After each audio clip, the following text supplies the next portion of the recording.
Ladies and gentlemen, today we're exploring complex love, as Fusun's survey, like his romance, is shelved. Baris, like a therapist, comforts Fusun. "Oh, don't worry, time's not up." Then he starts the door-knocking battle. Per survey numbers were melting away like a snowman in summer.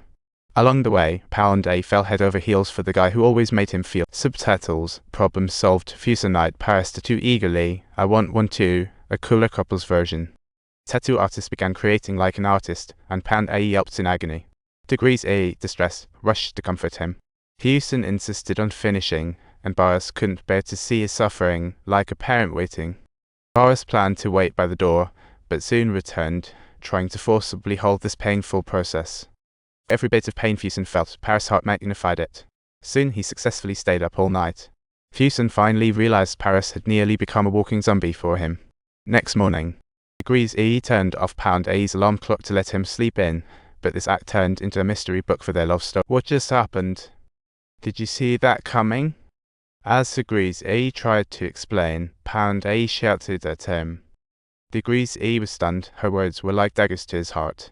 Pound A stormed off in anger, not realizing her outburst was a catastrophe for Degrees A, and he began to pound on the drums like a wild man. Baris ignored Fusun's calls as if they were spam. Clearly, he blamed himself, not her. He blamed himself for turning off the alarm and making Pound A upset, and slowly, Degrees A began his life reversal, head swaying from rage to silence like a moody actor in a drama. Having bipolar disorder is no joke. Emotions become a delicate kaleidoscope, thoughts rocket speed ahead, and the biggest headache is there's no cure.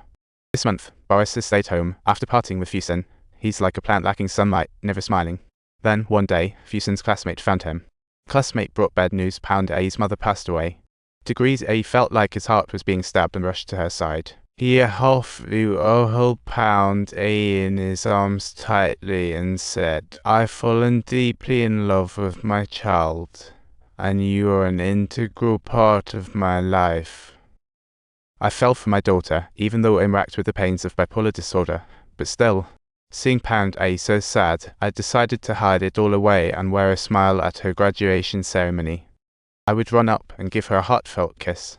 That day, Degrees A took Pound A to the park and placed a flower crown on her head. "I hope to be a part of your life." Suddenly, the music played and people circled them dancing. The scene was straight out of a fairy tale.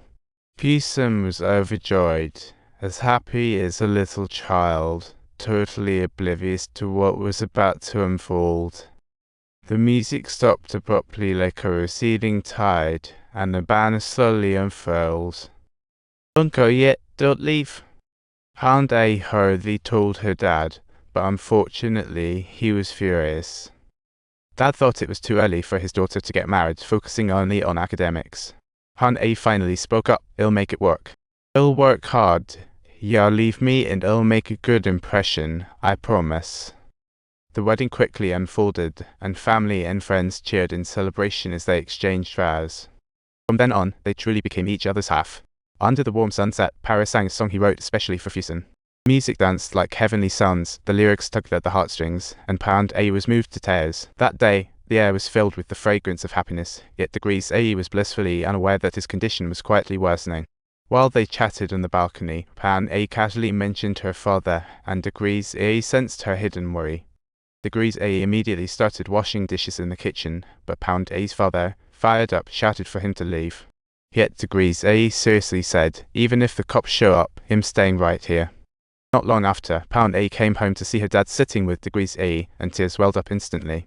She realized her dad had forgiven her, and Degrees A must have put in a lot of effort. Everything seemed so perfect. But during a business negotiation with his father, Degrees A lost his temper over one sentence and stormed off angrily. Once he calmed down, he felt a wave of guilt. It was an emotional roller coaster.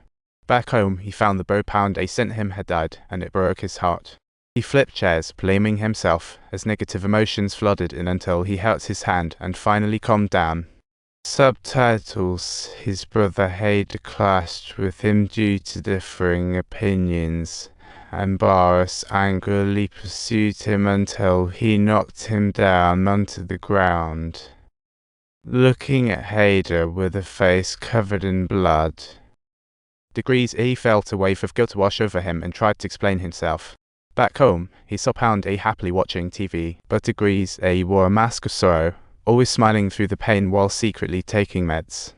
Pound A noticed Degrees A acting strangely and assumed he had found someone new, almost confronting him, but he only responded with silence. "Oh, Pound A, in that paragraph you so complex asked, why not tell Pound A?" He loved Pound A so much, how could he bear to hurt her? That day, Degrees A took Pound A out for a spin. He couldn't help but speed up, racing through like a car driver while Pound A screamed next to him for him to slow down. At the destination, Pound A weakly collapsed and Degrees A finally reacted. Gazing into the terrified eyes of Pound A, Degrees A stood there as if turned to stone. "What have I done?" "What have I done? I killed you. What did I do?" Pound A comforted Degrees A, "It's okay." But how could Degrees A let go?